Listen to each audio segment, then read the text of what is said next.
In 1791, the richest slice of land on earth was about to set itself on fire. 500,000 enslaved people. One night. And a plan no empire believed possible. This is the story of the only slave revolution that ever truly won. They called it the Pearl of the Antilles, France's crown jewel in the Caribbean. Its wealth came from sugar. And sugar came from a machine built on human lives. 500,000 enslaved. 30,000 French. The numbers alone were a warning. Across the ocean, France declared that all men are born free. It did not mean them. A free man of color demanded those rights. They broke him on the wheel as a lesson. Then, in August 1791, they gathered in the forest during a thunderstorm. A priest and a priestess led the oath. By dawn, the plantations would burn. The signal was fire. And the whole northern plain answered. Within weeks, 100,000 rose. Over 180 plantations turned to ash.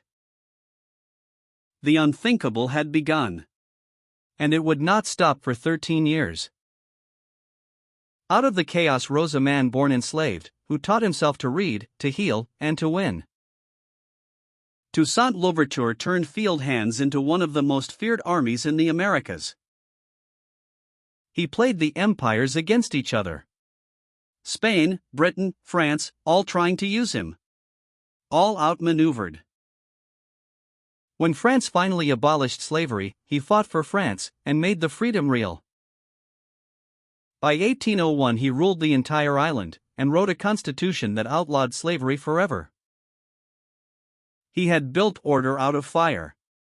But across the sea, a new tyrant was watching.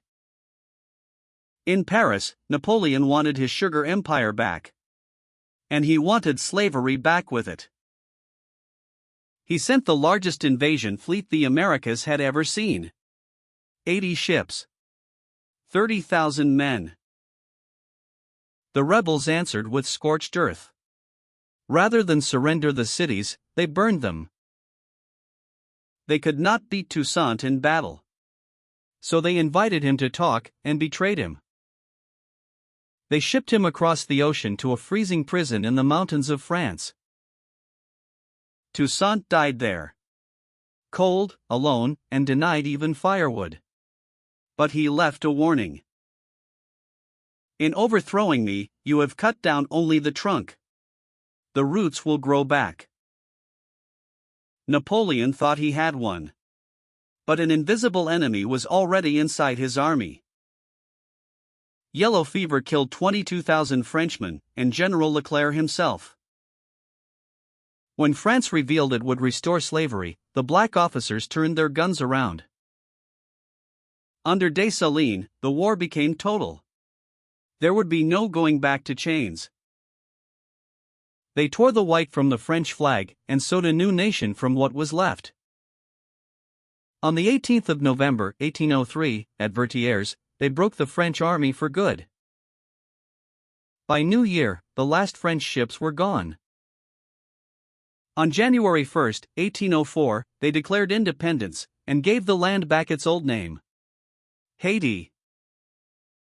The first free black republic on earth. The only slave revolution that ever truly won. They terrified every empire that watched. So the world tried to forget them. Don't.